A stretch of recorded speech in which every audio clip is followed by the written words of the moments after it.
manhã, rogamos a Jesus que nos abençoe, trazendo-nos a sua paz, o seu equilíbrio e a sua luz para dentro de nós, para o nosso mundo interior, para a nossa consciência. O ser humano, ao longo da sua trajetória pela Terra, sempre se inquietou com a questão da morte.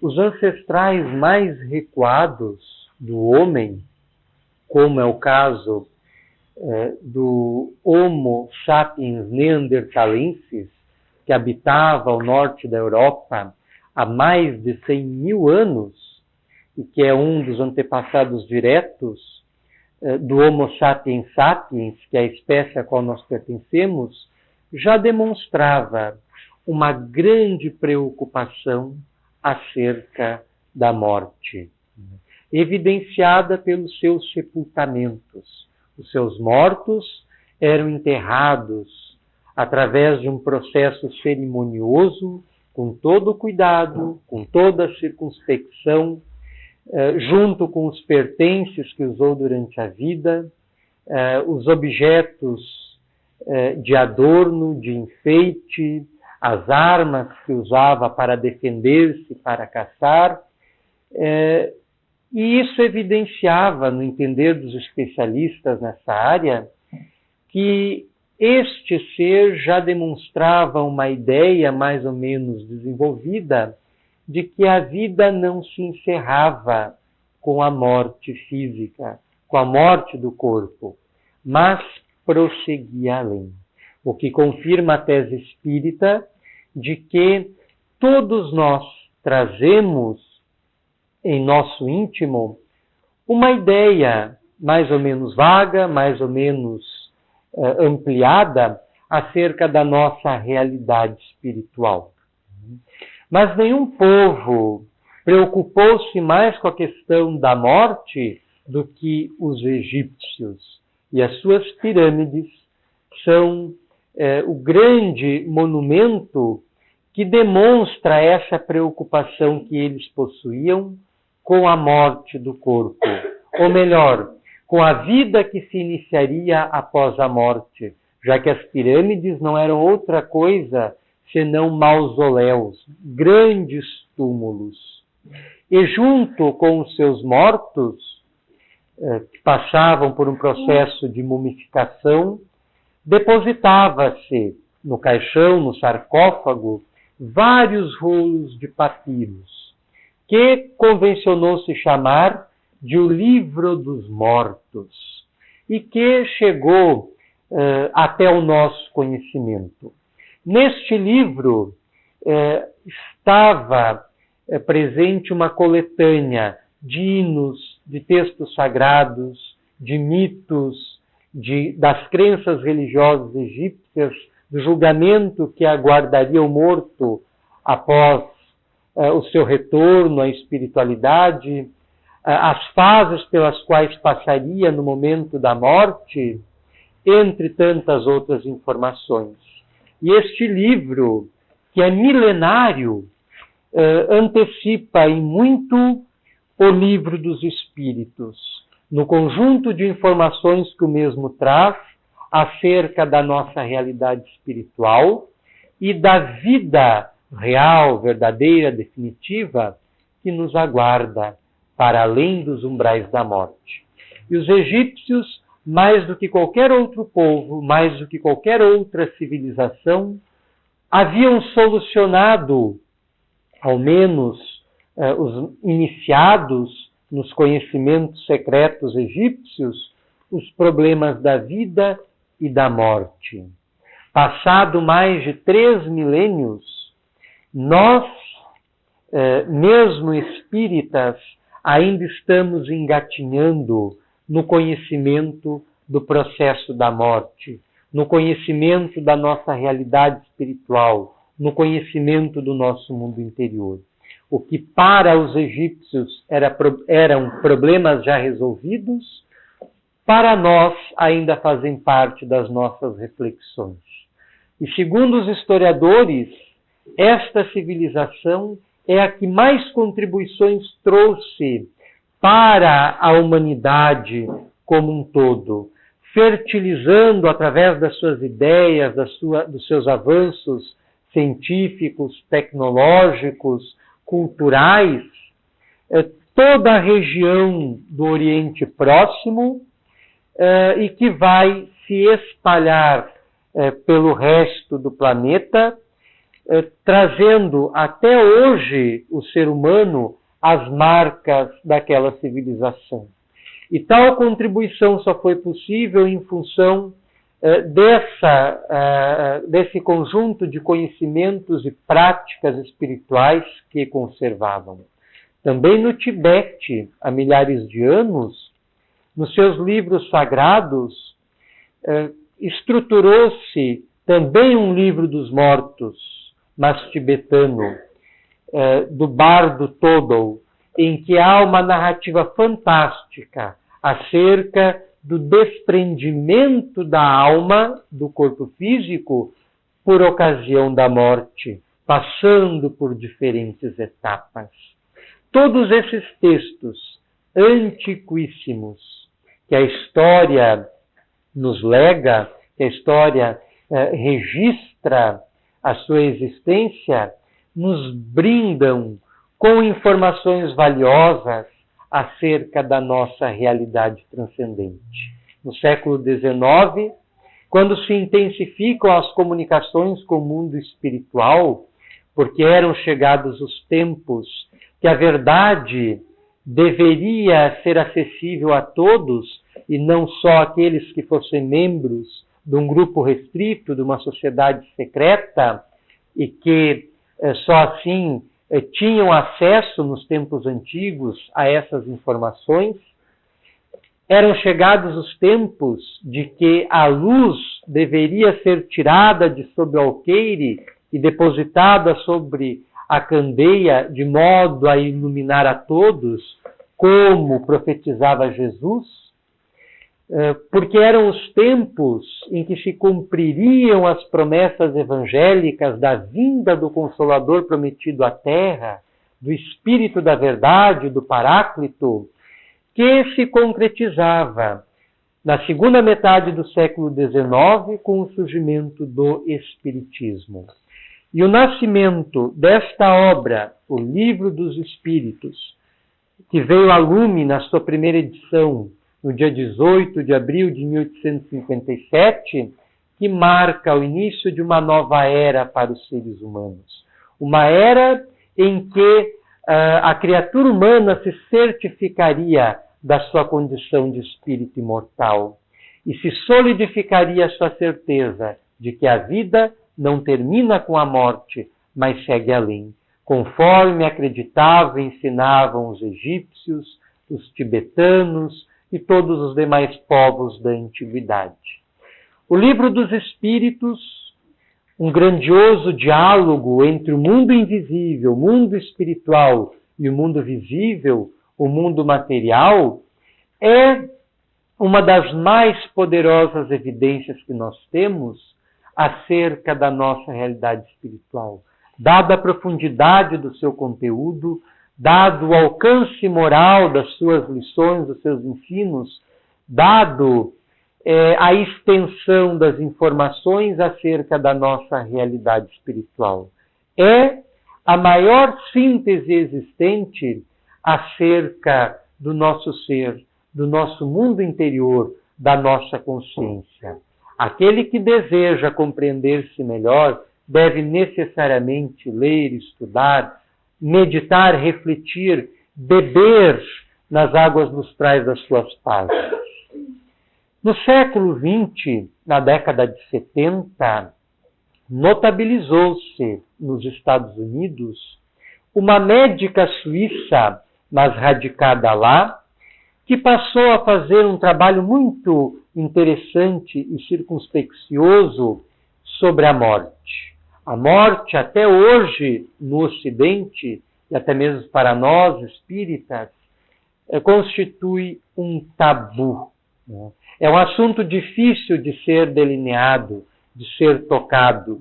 Muitas vezes não sabemos nem como nos comportar e nem como lidar com as nossas emoções e sentimentos quando a morte se avizinha, quando a morte nos bate à porta.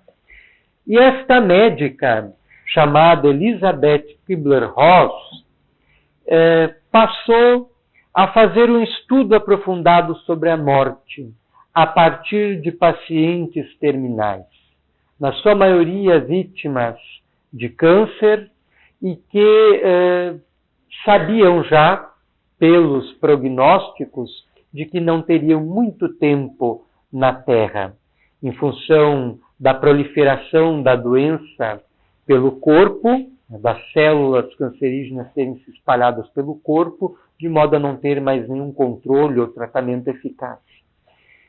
E ela, penalizada com a questão da morte e com a fragilidade desses pacientes, pôs-se a ouvi-los, a conversar com eles e a mudar a sua forma pessoal de encarar a morte, de lidar com a morte. E começou a promover dentro do próprio hospital seminários que ela intitulou sobre a morte e o morrer. E nesses seminários, que ela dividia em 2 momentos, ela apresentava, num primeiro momento, alguns aspectos teóricos referentes à morte, e no segundo momento ela levava um dos internos do hospital, um dos seus pacientes terminais, para dar o seu depoimento. E a maior queixa de todos eles era da falta que sentiam da presença constante daqueles a quem amavam, dos seus familiares, já que na década de 70 as regras que imperavam nos hospitais eram muito mais severas do que hoje, e o afastamento, o isolamento dos pacientes dos seus familiares era tido como uma das medidas de praxe de rotina do hospital. E os pacientes terminais, sobretudo, não tinham uma convivência muito próxima, muito direta com seus familiares. Essa era a sua maior queixa.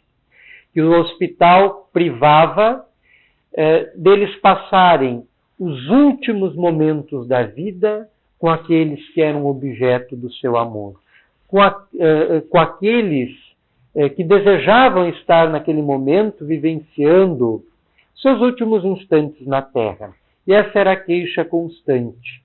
E esses seminários que esta médica passou a promover nesse hospital enfrentaram muita resistência dentro do hospital mesmo, tiveram uma repercussão enorme nos Estados Unidos e em outras partes do mundo, porque ela passou a lidar com a morte de uma forma diferente, não mais como um tabu, mas como um processo natural da vida, como algo que está próximo de nós, como algo pelo qual todos vamos passar, mais cedo ou mais tarde.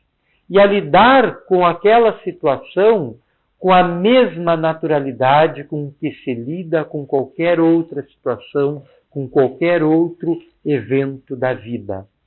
E muitas comunidades indígenas, que nós reputamos como primitivos, selvagens, etc., revelando o nosso preconceito em relação a elas, se lida muito bem com a questão da morte, com cerimônias até festivas em algumas comunidades, lá no Xingu, na Amazônia, em que eles têm instintivamente, como os Espíritos revelam no Livro dos Espíritos, a certeza de que a vida continua após a morte e vê a morte como uma passagem para uma nova realidade da vida, coisa que nós, esclarecidos, luarizados com as informações espíritas, muitas vezes temos dificuldade para compreender e introjetar em nossas vidas.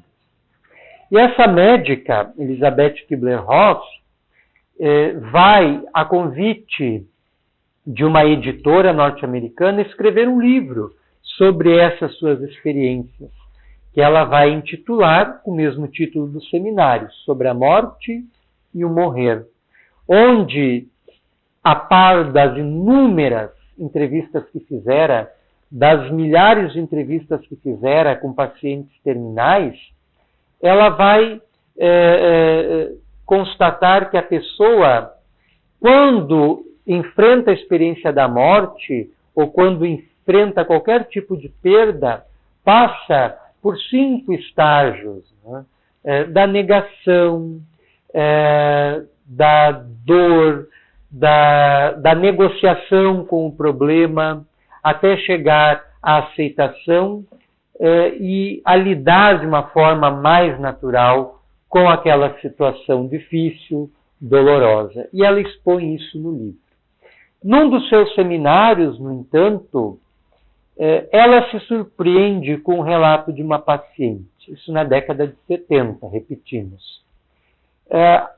Após ela externalizar os seus sentimentos com respeito ao tipo de câncer que a vitimava, que vitimava a paciente, ela, para surpresa geral, inclusive da doutora Ross, narrou uma experiência de quase morte, em que ela se vira fora do corpo e acompanhara todos os procedimentos realizados pelos médicos no seu ressuscitamento, porque ela teve uma parada cardíaca, né? E aquela narrativa despertou o interesse geral, e sobretudo da médica, que passou a ver ali como que o desvendamento de um grande mistério, o mistério da morte, já que ela não era espírita, ela era uma cientista, cética com respeito às questões ligadas à transcendência, à religiosidade, à espiritualidade da criatura. Mas aquele depoimento modificou por completo a sua forma de encarar a situação.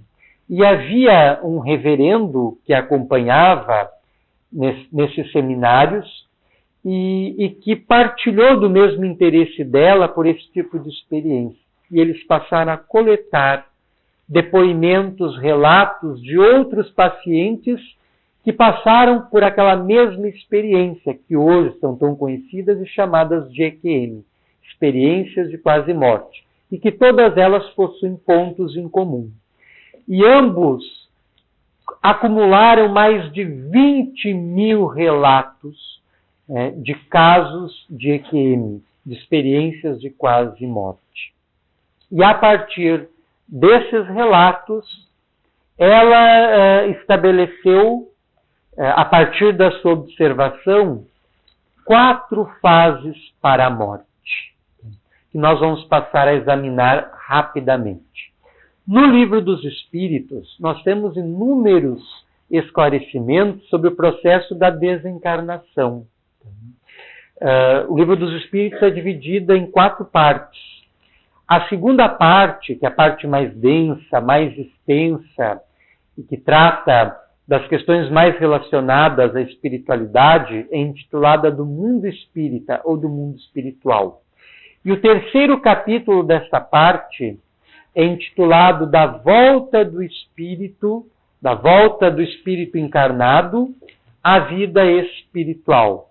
Em outras palavras, do desencarne, da morte em si.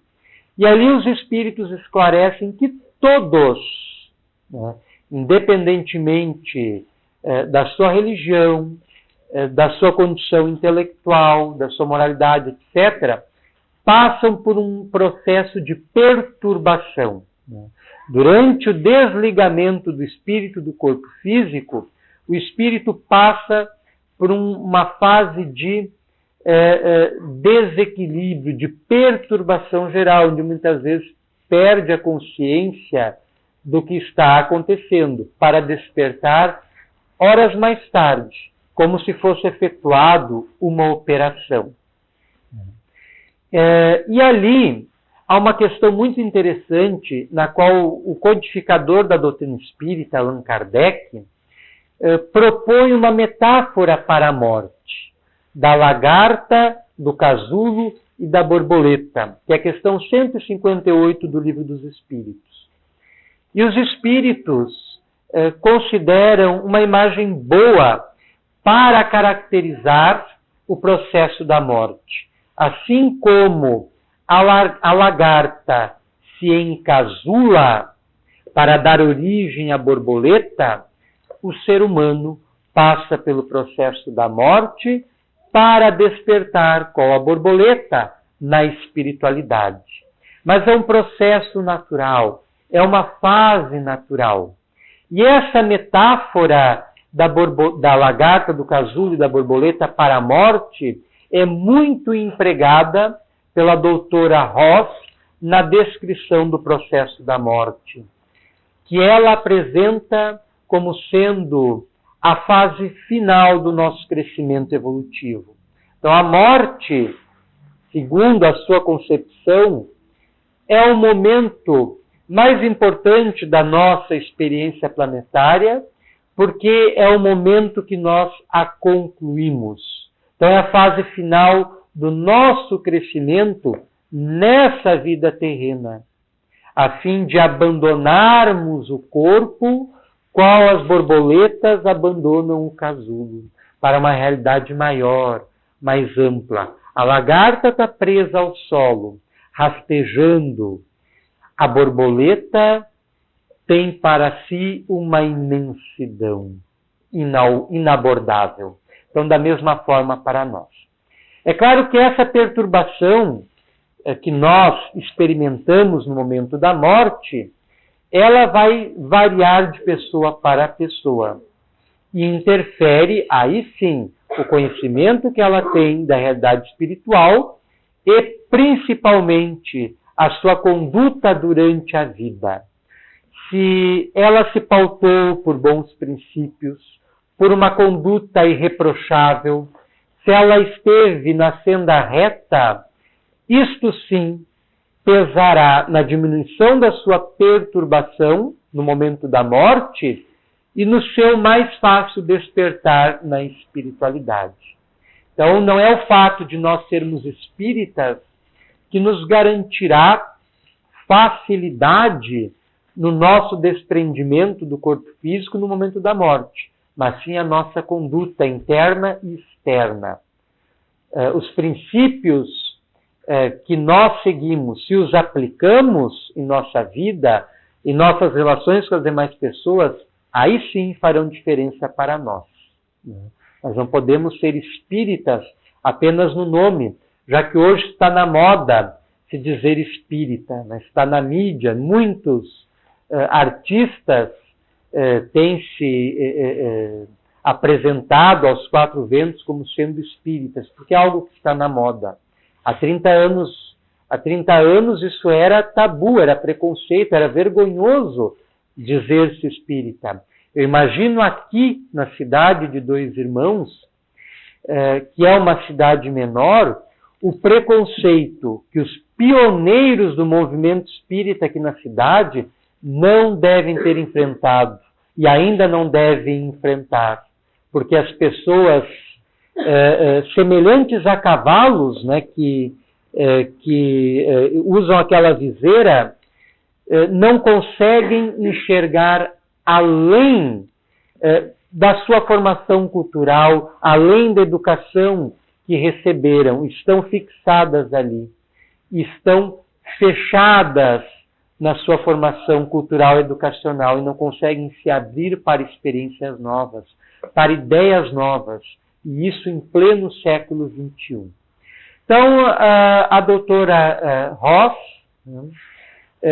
vai estabelecer, a partir do exame dessas entrevistas com pacientes que passaram pela experiência da morte ou participaram de experiências mediúnicas no momento da morte, em que os pacientes terminais, como os laços que ligam o espírito ao corpo físico, estavam mais frouxos, o ser já fica ali no limiar entre os dois mundos, entre o mundo invisível e o mundo visível, e enxerga tanto os encarnados quanto os desencarnados que estão ali. E isso é muito comum, né? Pacientes que estão, pessoas que estão moribundas, que estão prestes a desencarnar, comunicar à família que fulano de tal, que já morreu há vários anos, veio visitá-la hoje, porque são os parentes que estão vindo dar as boas-vindas, acolher, ajudar no processo de desencarne e recebê-las na espiritualidade. Né? Com certeza, se aqui fôssemos ver, se alguém já participou de alguma experiência assim, com algum familiar, cada um teria 1, 2 ou 3 ou mais casos para narrar, para contar, porque é algo muito comum e faz parte da nossa natureza. E podemos perguntar se faz parte da nossa natureza porque é tão difícil para nós, é quase que um bloqueio emocional nós lidarmos com a morte. Mesmo para nós espíritas é difícil. Confesso que para mim é difícil. Né? E eu leio muito sobre isso, me interesso muito sobre essas questões, mas também tenho dificuldade para lidar com a morte. Né? E nós precisamos desconstruir essa dificuldade, desconstruir esse mito que se criou em torno da morte, como algo ruim, algo aterrador, algo fatal. Não, é algo da nossa natureza, é um processo normal da vida. Nós precisamos aprender a lidar melhor com essa situação. Então, a primeira fase apontada pela doutora Ross é a fase em que o espírito se desliga do corpo, guarda a consciência de si, assume uma forma etérea, para usar uma expressão que ela utiliza, percebe tudo no seu entorno, vê ali o que os médicos estão fazendo, ou se ocorreu um acidente, né, em que teve um choque muito grande, e até mesmo uma parada cardíaca, que projeta o espírito para fora do corpo, o espírito vê ali o seu corpo nas ferragens, né, e acompanha todo o processo de resgate, de ressuscitamento, até retornar à consciência no corpo físico. Então essa seria a primeira fase da morte. Né? Então essa consciência que o espírito guarda de que ele é um ser separado do corpo físico, é uma criatura à parte do corpo físico, e que é este ser que detém a consciência, a individualidade, os conhecimentos, as ideias, as emoções, etc. E que mantém a consciência de tudo. As pessoas que passam por essa experiência inicial, tem vários níveis, narram sentir uma experiência, de uma forma geral, agradável, de integridade, de integração com o mundo, com o cosmos, com o universo. E voltam muitas vezes transformadas dessa experiência quando despertam no corpo físico. A segunda fase da morte seria quando ocorre a EQM, a experiência de quase-morte, mas a pessoa não fica ali nas proximidades do corpo físico, né?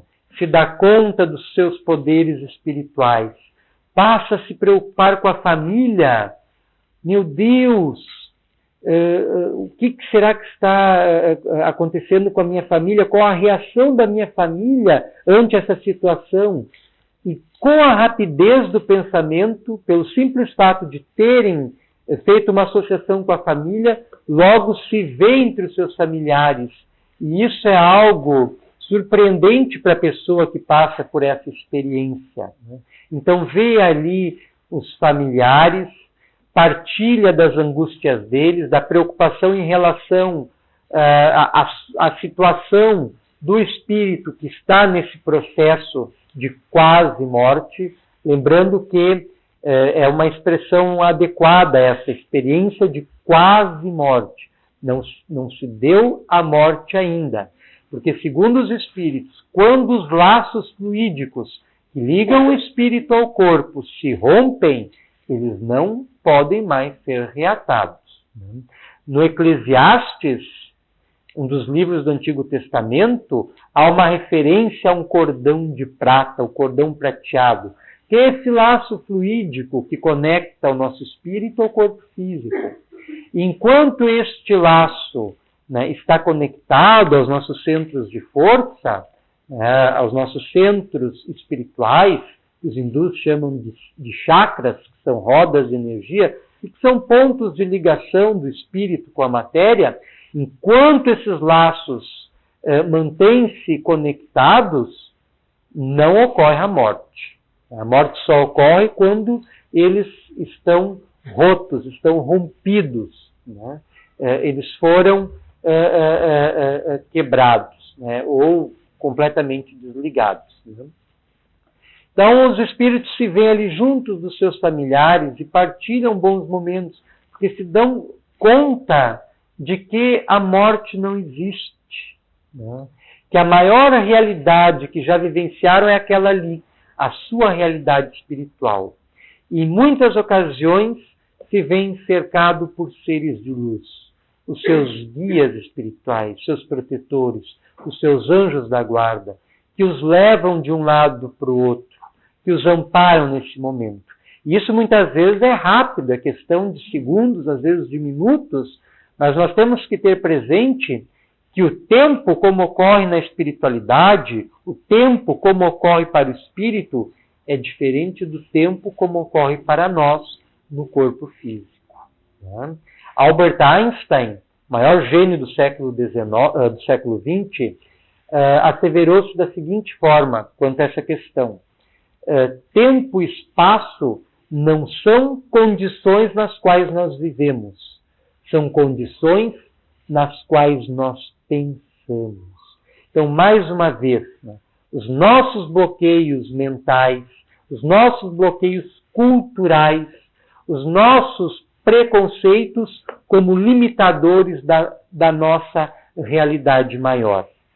Então nós precisamos mudar a nossa forma de enxergar a vida, a fim de que esta realidade se nos amplie e consigamos amealhar, conseguir cada vez mais informações acerca da nossa realidade espiritual. A terceira fase, essa segunda fase, nela também ocorre encontros com parentes que desencarnaram antes. E a doutora Ross escreve o seguinte acerca desses relatos. Essa fase era lembrada como uma ocasião alegre, de reunião, troca de afeto, tempo recuperado e abraços, porque ocorriam experiências de um conteúdo emocional muito forte, né? Seres separados pela barreira da morte, que não se viam há décadas, que naquela rápida fase de desprendimento do espírito da matéria, conseguiam se reencontrar e guardar consciência daquele evento, consciência daquele momento. E ao retornar ao corpo físico, guardando plena consciência do que havia acontecido. Na terceira fase, o estágio da morte, essa experiência no mundo espiritual se intensifica, né? A pessoa é também guiada pelo seu anjo guardião, pelo seu espírito protetor, pelo seu guia, né? Através do que as pessoas passaram a narrar como um túnel, no final do qual enxergava uma luz radiante, brilhosa, chamativa. E muito se brinca hoje, né, da luz no fim do túnel, né? Um desenho animado que todos aqui devem ter assistido, Shrek, né? Tem uma cena muito interessante em que o ogro, né, ele é flechado, né, e meio que desmaia, e tem outro personagem que é o burro falante, né, grita para ele, né, Shrek, Shrek, caso você veja o túnel, fuja da luz, né? Então se explora muito essa questão da luz no fim do túnel. Só que nem sempre é um túnel que essas pessoas visualizam. Às vezes é um desfiladeiro, às vezes é um rio que se vem atravessar como se fosse numa barca. Daí vem-nos a lembrança, o famoso mito grego, em que havia o barqueiro da morte que aguardava, né, os desencarnados para levá-los para o outro lado da vida, né, o barqueiro Caronte. Então, nem sempre é o túnel, é bom visualizar isso. O que é esse túnel? Né? Isso é um efeito do processo de desligamento desses laços que prendem o espírito ao corpo.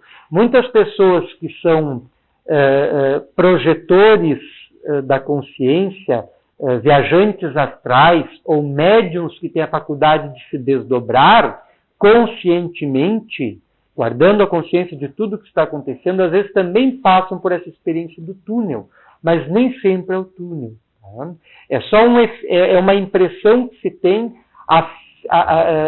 decorrente desse processo de desligamento do espírito do corpo físico, ainda que momentaneamente, de uma realidade apertada, limitada, que é o corpo físico, para uma realidade maior, mais ampla, irradiada pela luz da espiritualidade. Então essa é a luz. Então é uma experiência mais forte, segundo a doutora Kubler-Ross, onde quem a experimenta vivencia um momento sublime de paz, de tranquilidade, de plenitude indescritíveis. Né? Essa é outra característica desses relatos. As pessoas que passam por uma experiência de viagem astral, por uma EQM, uma experiência de quase morte, não têm como, em palavras, traduzir a profundidade dessas experiências, dado a nossa limitação física, cultural, linguística. É algo muito mais rico, é algo muito mais amplo. O próprio Espiritismo. O Espiritismo é uma interpretação da realidade espiritual. E não é a única, existem outras. Mas é uma interpretação muito ampla, embora não deixe de ser uma interpretação. Né? O mapa não é o território que ele está representando. Vou repetir isso. O mapa não é o território que ele está representando. É uma representação. Da mesma forma, o Espiritismo é uma representação, uma interpretação da realidade espiritual. Essa realidade, em função das nossas limitações, não há como ser traduzida, não há como ser explicada. Por isso que é uma experiência muito forte quem passa por ela. E as pessoas que a experimentam saem, de uma forma geral, completamente transformadas.